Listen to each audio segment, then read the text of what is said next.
Notch. Do we use it? Very rarely in the UK, but people use it overseas and you never know, you might need it one day. Let's go over to the Metal Detector Skills School and have a little talk about Notch. Now, what does a notch do? Well, it's very similar to discrimination. As we all know, the discrimination is used to reject unwanted targets. But the nature of discrimination is if you set the discrimination level to a set number, everything below that number will also be rejected. Notch allows you to choose a snapshot of the discrimination range. You can reject a very small window and it's really easy to do. Personally, for me, I like to use Notch to eliminate a troublesome target. Now, it's really got to be troublesome. The field's got to be covered with this certain type of target. Now, Notch is best used when your troublesome target is shallow. Don't rely on Notch for deep targets because obviously as targets go deeper, the target ID changes, therefore your Notch range will change. The target in particular I'm talking about is coke.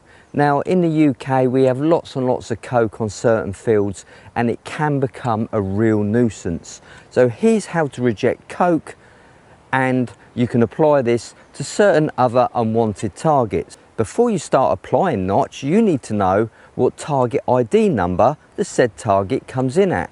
Now, this is a particularly difficult piece of coke because it comes in at 13 to 28, so it's a wide range.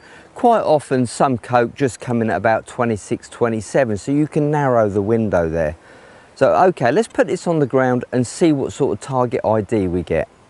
As you can see, the target ID is bouncing around a little bit, but in all essence, it's, let's say, between 22 and 27.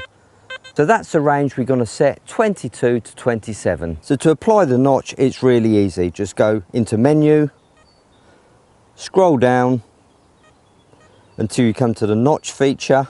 There it is.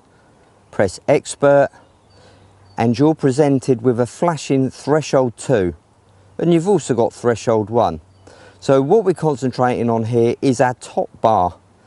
We're not interested in the other bars at the moment. That's if you want to put other Notch levels in, so from a different range, but we're just going to start off this video with just the one level. Personally, I think it's easier to switch from threshold 2 to threshold 1, and I'll explain why now.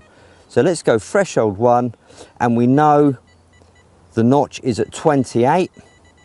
Our top range is 28, which is good. We've got that on 28 there. Now, if we press the back button, it will wipe a dark area, and let's say 20 there. So we've got rejected from 20 to 28. It's a very small block. Perfect. And it says it there on the screen, 20 to 28.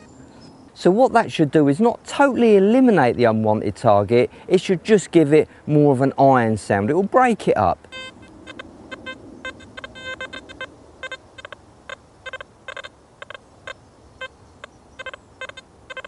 So as you can see, by applying a little bit of Notch, we can change the identity of a certain target. Now, why didn't I have that Notch so it completely eliminated the target?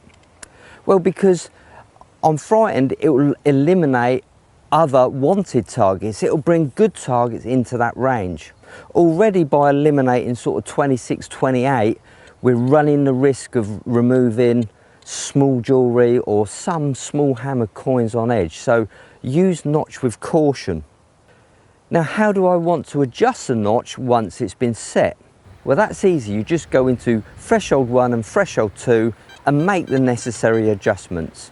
And if you want to remove Notch completely, you just go into threshold 2 and wind it back all the way to 0, and as you'll see, the line will completely disappear and your Notch will be turned off. It's also worth noting that using a higher frequency will hit harder on targets like coke, but the advantage is they give a much tighter target ID range, so the said target may be a little bit easier to eliminate. And also, wet coke can give different numbers to dry coke, so bear that in mind when you're making your adjustments. But as I've said earlier, only use Notch as a last resort. So why would I never notch out shotgun cartridges? Well, shotgun cartridges fall within such a wide range of target IDs depending on their age and the construction quality. You might be lucky and have a certain area which has got exactly the same shotgun cartridge littered all across the surface. That's fair game, you can notch those out. But shotgun cartridges in general, don't try and notch them out because you will lose good targets. But I can understand guys who search for parks, notch will be an excellent addition to the armoury. For example, you may be just coin hunting looking for big silver and you want to eliminate certain targets such as ring pulls and foil. Now using notch will be perfect in this scenario. But notch can be used in its reverse form. How about we use notch to only accept a certain target? This is really easy. Let's say you're searching a football field or something and you only want to search for a particular target. A pound coin, a euro, a dollar, whatever. You can set your notch parameters to only accept one particular target range. So you're using notch in reverse. So that's quite a useful feature. Well, that's my quick talk about the notch feature.